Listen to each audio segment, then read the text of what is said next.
Hello, welcome to another episode of Tommy's Trains. Today I've got a later model of one of the, what I call the, it's not the original, but it's a later model of the tube track train sets. It's probably one of the last ones to come through before they switched over to fast track. And this train set here was around for a while in different variations, and it's still in some manner, shape, or form is still available.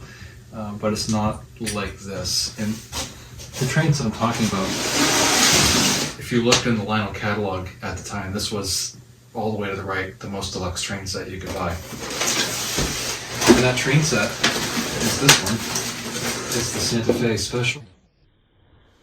You get an 027 gauge.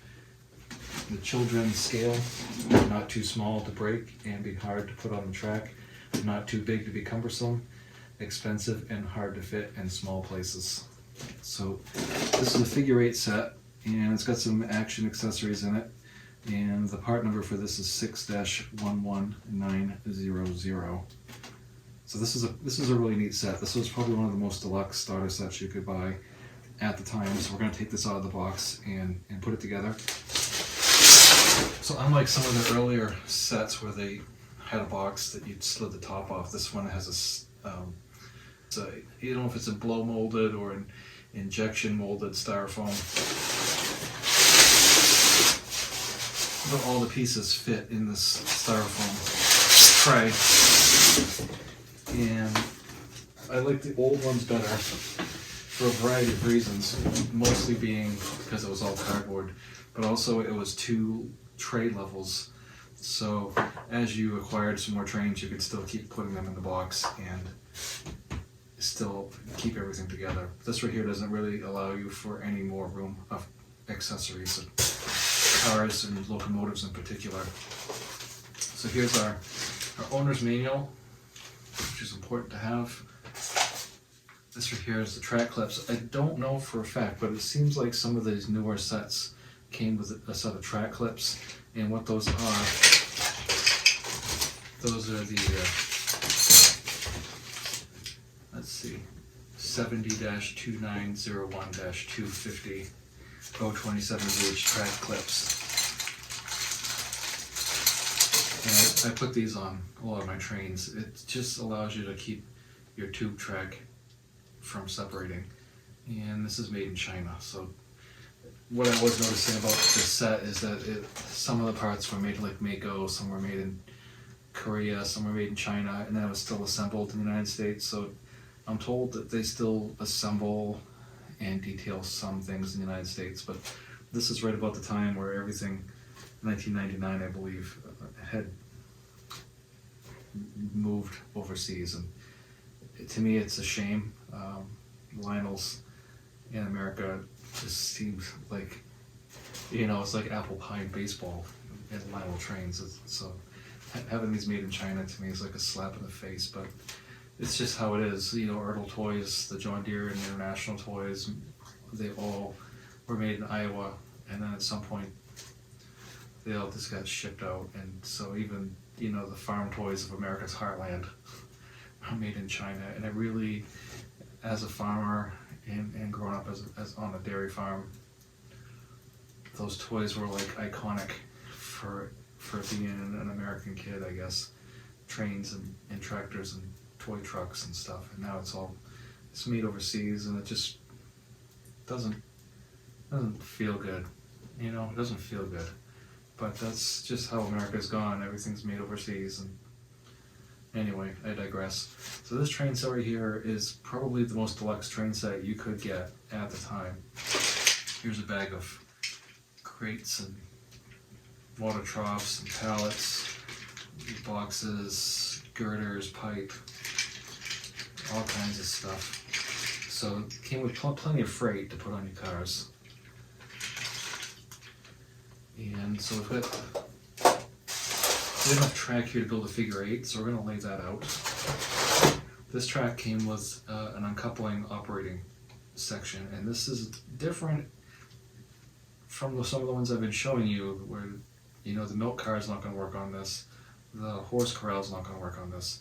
This is only an uncoupling car, and it will work on like this dump car because it has this metal plunger. So when that plunger is pulled, it trips the mechanism and will dump the load out. So it just says built by Lionel, built by Lionel, built by Lionel. It doesn't have a date on it, which is interesting. You know, a lot of the stuff that we've been looking at will say built by Lionel with the date code on it, and these don't have that. It just says built by Lionel. Looking at the back underneath of this, Lionel trains, Lionel, and I can't, doesn't show you where it's built up on it. But we'll take a look at these cars in a minute. But what I want to get out of the way first is we'll set the track up, and then we have something to work with. So we'll get that together next.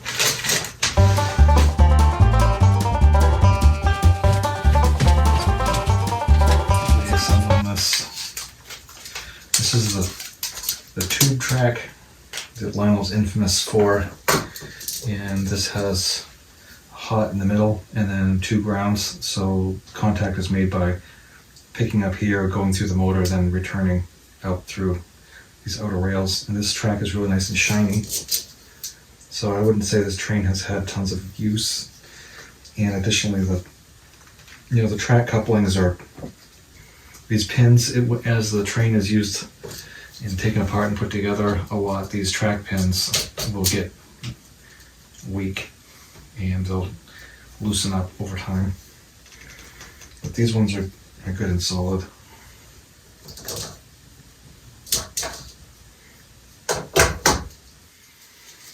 So putting together a figure 8 is pretty simple. 1, 2, 3. What you're basically going to do to build a figure 8 is you're going to assemble a half section like you normally would. So you're going to build 2 of those, one for each side. So you need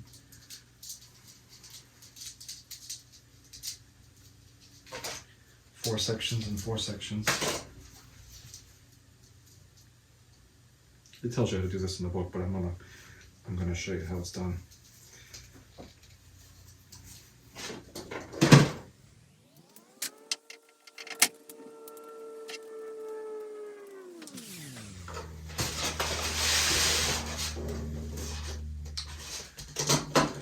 So you can locate this wherever you want to. I generally like to have it somewhere over here where I can access it.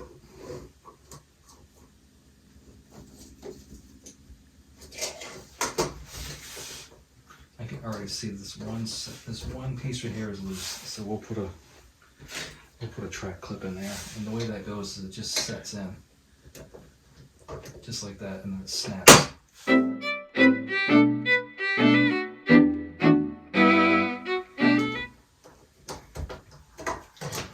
In order to make this work, we're going to come back in with it. Like so. And one over here. So we have 4 of these left. So we need one here. One here.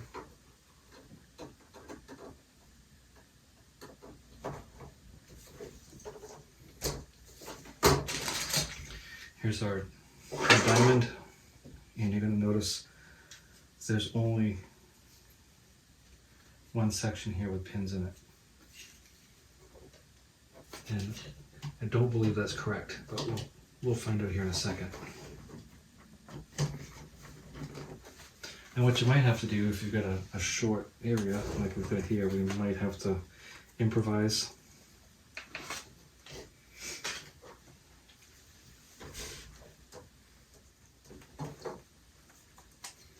So the way this would work is I don't have enough room, so this would go here and here like that, and then here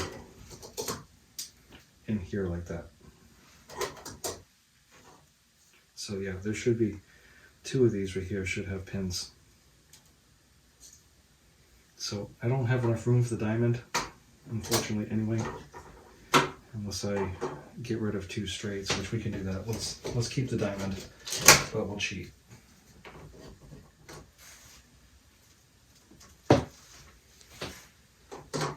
Actually, I have a tool around here somewhere, a pair of pliers that is for vinyl track to pull the pins out, and the reason I use that tool is because of the roundness and it doesn't flatten them. It's got like a little hollow in it, and I'll take a look and see if I can find that before this episode's over. I'll show you how that works. So what we'll do is we'll just eliminate that. There's a little bit of tarnish on this track here.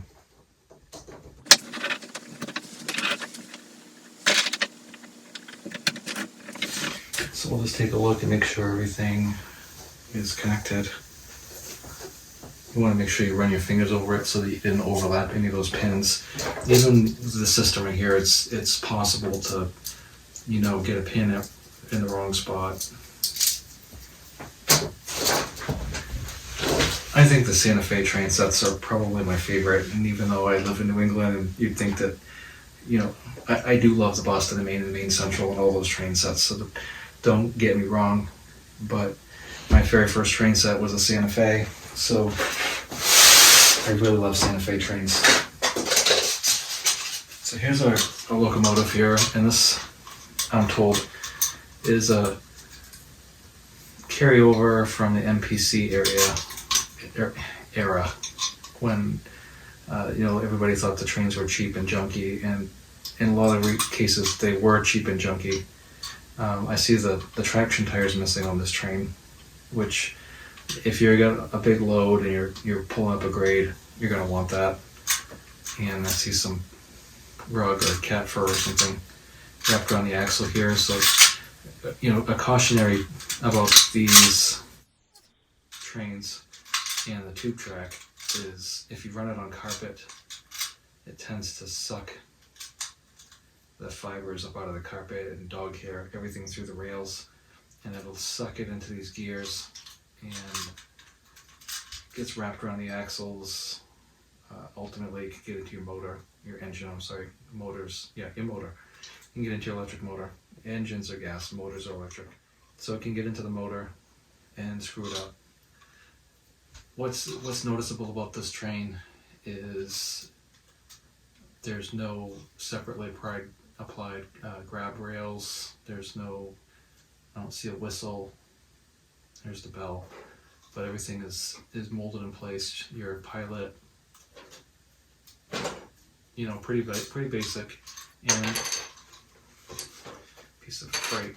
These are great for kids because, when you have a little kid and they're grabbing stuff and picking it up, you don't want all the separately applied pieces to be coming off it because those are expensive. And when you start talking, some of these trains you can buy from Lionel, and they're really out of my price range. I would never buy them. But you can spend $1,000 or more on a Locomotive, and they're incredible. They're amazing. But that's not the ones you want to give to, your little kids to play with. So Lionels were designed for little hands and for old people. So, you can grab this thing pretty much anywhere and not have to worry about when you put it down, there's pieces still in your hand. So that's one of the things I really like about these trains. One of the second things I like about these trains is the metal drawbar on these. They, while not prototypical, they are super heavy duty, and it's just a latch. So you're not gonna end up breaking it. And the Lion Chief, as much as I like the Lion Chief stuff with that little plastic drawbar and everything, again, if you break that, all your sound is gone and it's broken. So for little kids, these are the trains you want. And you can pick these up used all the time. So another thing about this train too is the first Santa Fe specials with a figure eight set, they had another some kind of water tank or something up here. There's a little thing, and those aren't on these anymore. So this one and the New York Central are exactly the same. So here's our whistle tender. Just a basic tender, pretty much the same on absolutely everything. And you have, on this you have a lockout for the smoke and you have a lockout for the reverse, but you cannot shut the whistle off on this one.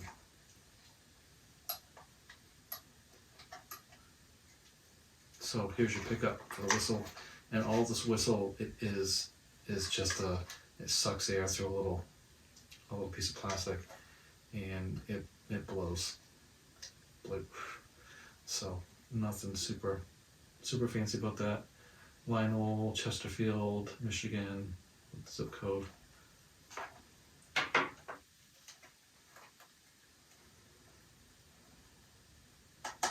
Metal chassis, this is all plastic.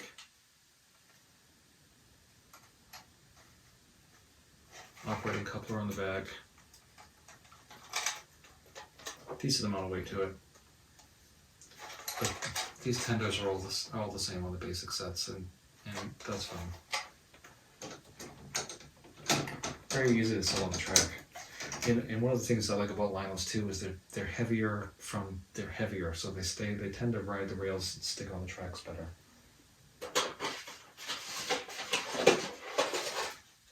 Next car we have here is the Chief famous daily streamliner, and it's got all your detail, your data on the side, opening doors,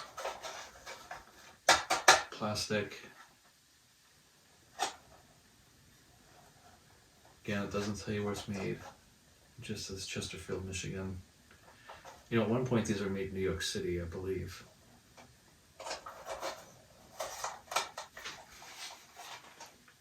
So, boxcar.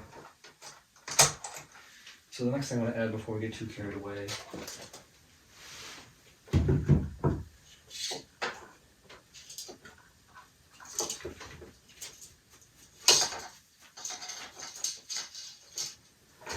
This has got some paint on it or something.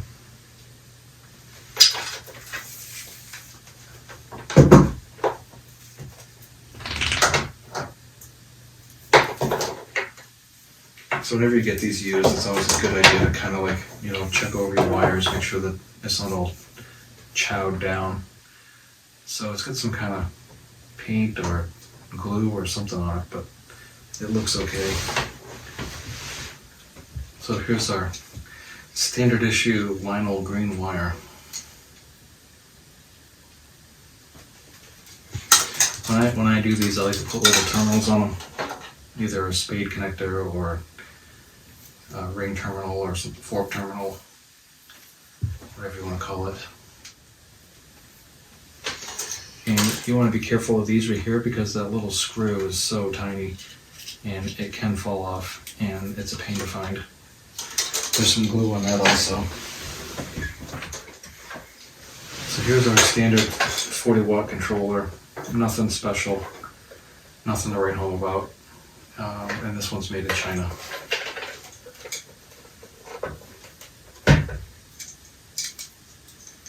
There are a lot better options for controllers. Tech 2, there's an 80 watt the CWs, and those of you who've been around Lionels for a long time, you know a lot more than me about what control. I basically only have these, the 80 watt, and my Tech 2s, and I swear by the Tech 2s. The only thing, the Tech 2 is it like predates the bell on a lot of these trains, so if you want to use the voice, like the rail sounds, you kind of need that extra function, but for these, this just has the forward, reverse, the throttle, and the whistle.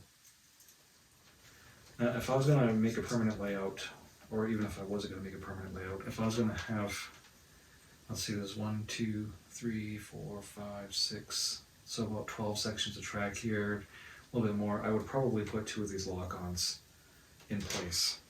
One close to the power pack, and then one on the other side, and that keeps the voltage consistent in the rail, because what's happening is you've got, you know, an amount of track, and all that extra track builds resistance, so you have to give it more voltage to get the current higher. So you've got more resistance, and therefore it drops the voltage.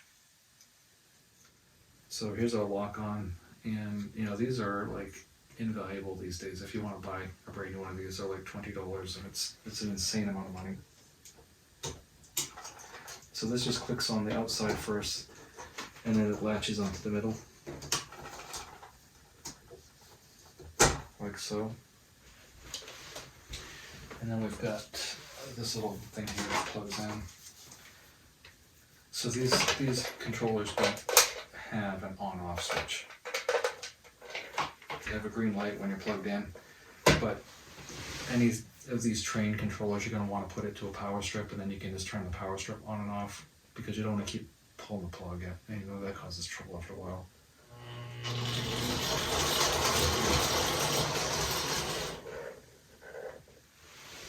So the next car we're going to put on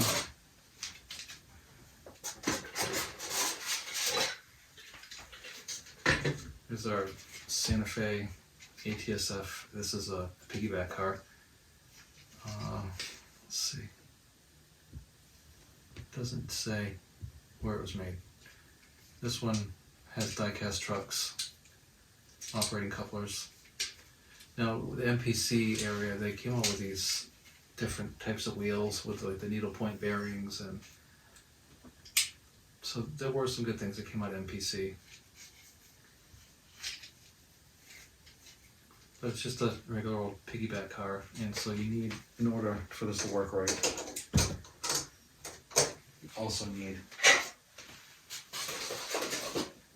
this part right here, which is what holds the truck. It's just this little latch down. Some of these trains came with these manumatic uncouplers, and they're kind of cool. We just put it under the track. Alright, so our piggyback car, we'll put that on.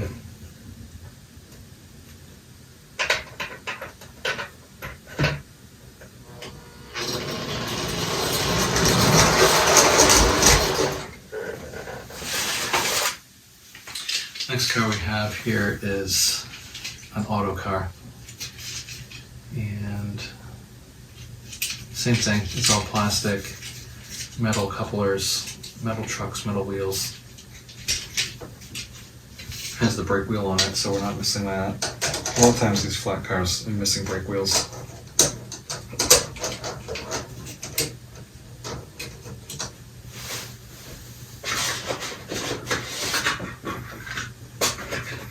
Some of you may have an auto loader, and I know some of the NASCAR sets came with an auto loader with no cars on it. But these are the cars that go on it. You know, the wheels don't work super good, so the chances of this rolling off are pretty small.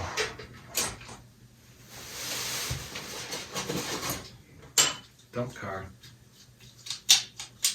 And it dumps that way, so we're going to put it on this way. This car is really light, plastic. Again, metal trucks, wheels, metal couplers will operate.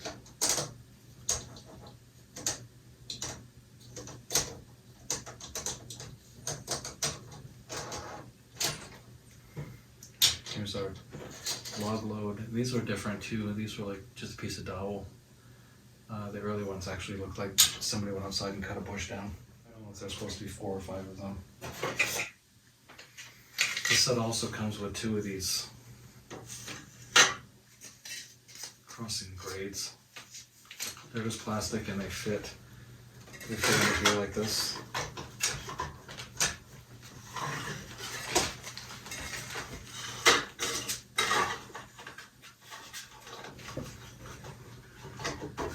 To me, these are one of the accessories you can never have too many. You can never have too many of these because, you know, there's always a place where you want to put a road or a business or something. And especially if you got a yard, you know, you got a lot of tracks to cross. These are invaluable.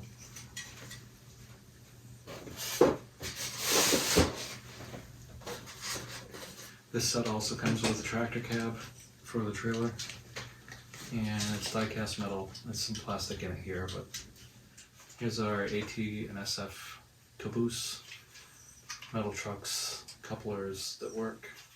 There's a pickup on here, so it does have a light bulb. So we'll try that.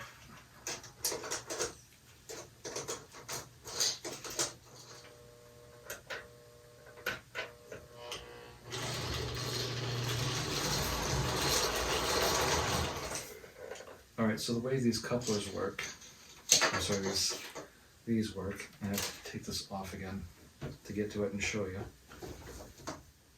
Go around, there's a washer on there too, so you kind of want to go between the washer and the base, which means you probably have to turn it upside down to get the gravity to help you. Alright, we made a little bit of rust in there, so I had to go deal with it. So we're going to take that and hook it on here. So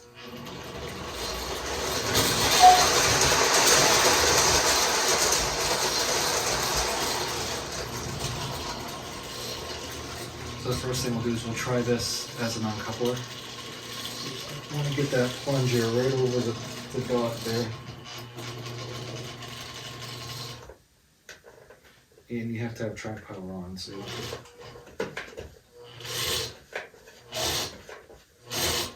it looks like we've got this reverse locked out here. Because every time you switch it into reverse and then back out, it should not go forward. I'm sorry, into neutral.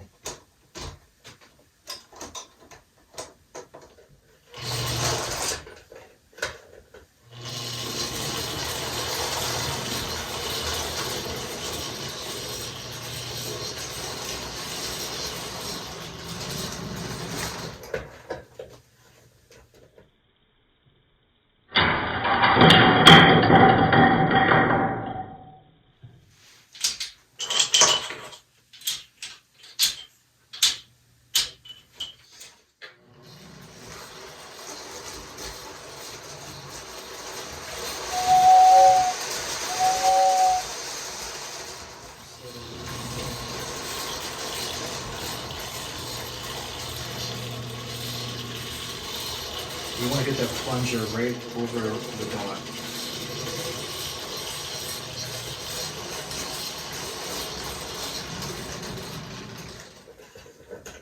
Then once you go to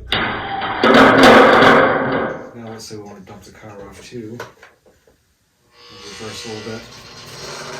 So we want to get the plunger for the uncoupler right on. And we'll hit that. And we'll go the other way. We'll hook back on.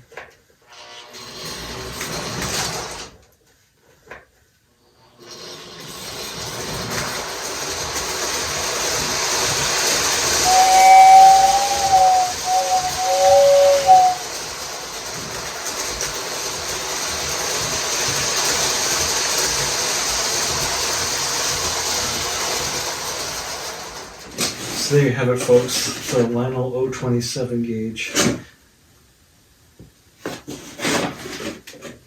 Engine headlight adds excitement.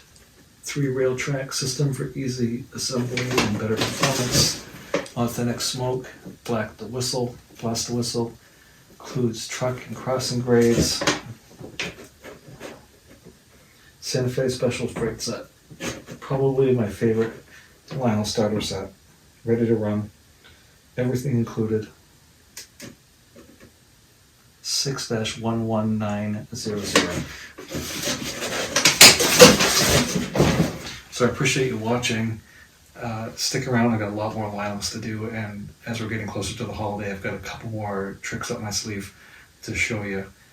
Anyway, I appreciate you watching. Take care of yourself, and I will talk to you next time on Tommy's Trains.